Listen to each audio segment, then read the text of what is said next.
There have been many yogis in the past who still are in some ways.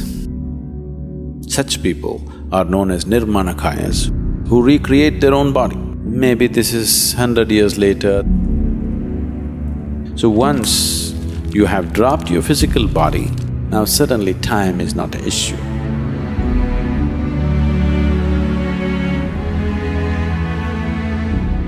Is time travel possible? Particularly when you hear that Babaji has been living for 1,000 years in Himalayas and so on.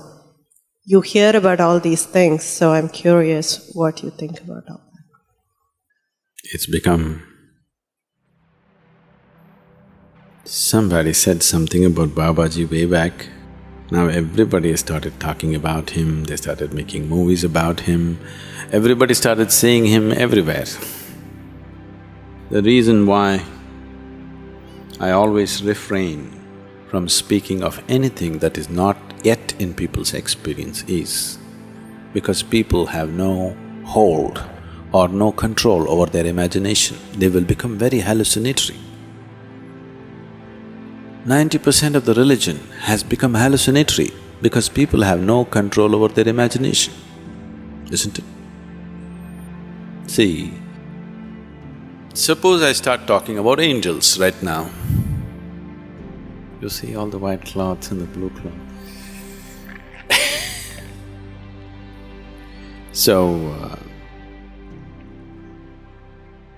The moment you talk about something that is not in people's experience, you will always see in any group of people, the most stupid will see it first.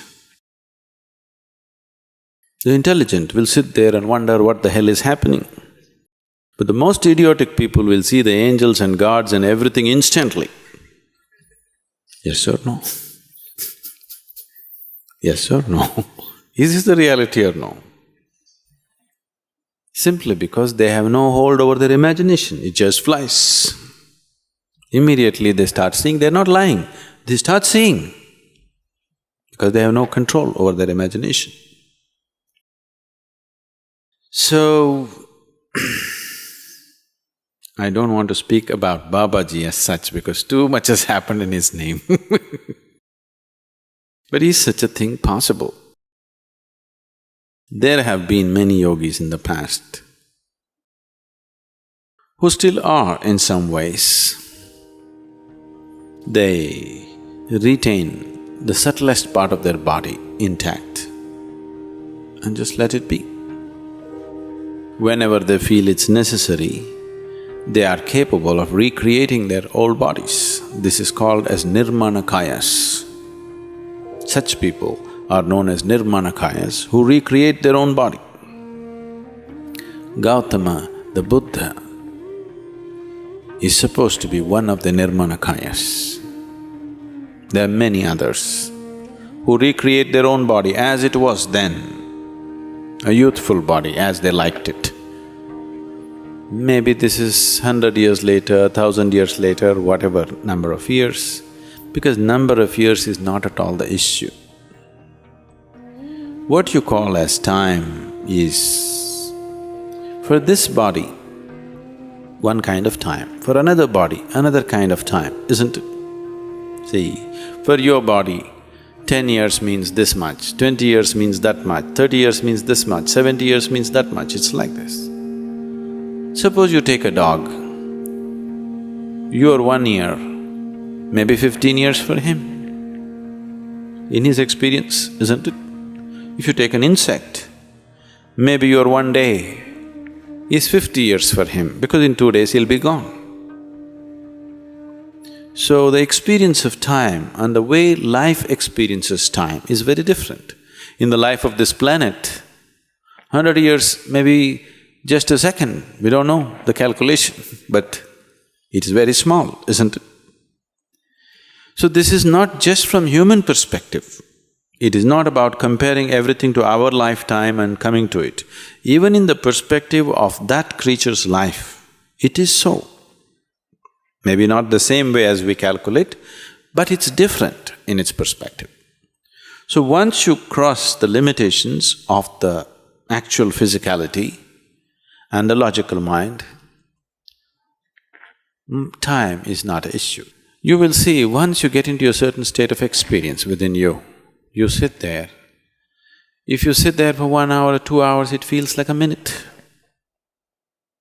Time has always been a relative experience. Even in your life, in normal process of life itself, on a particular day you're very happy. 24 hours just passed off like that, isn't it? Another day you're unhappy. 24 hours feels like a year, isn't it? So time is always a relative experience. As your energies get more intense, you will see time just flies faster and faster. If you're in a very intense state, 24 hours feels like just a minute, just goes. So, because when you live intensely within yourself, 1 year just goes like a whiz, you don't know what's happening. Before you turn around and see, years are just gone because you live intensely. As you become more and more intense in your experience, you will see time goes off like this. So once you have dropped your physical body, the earthy body that you picked up from the planet, now suddenly time is not an issue. What you think as 100 years later is nothing, just a moment later. So maybe just a moment later he came back, but you think he came back 500 years later. In his experience, he just turned around and came back. But in your experience, it's 500 years later. So, the more I talk about it, the more nonsensical it'll become. Because there is a point beyond which you cannot speak logically. Today, do you know, modern science is talking about fuzzy logic? Fuzzy logic means no logic. But they're unwilling to admit that they are becoming illogical. It's a shame for a scientist to be illogical. So they're discovering new words and they're saying it's fuzzy logic. If it's fuzzy, it's not logic, isn't it? So, if we speak any more on this, we'll become fuzzy.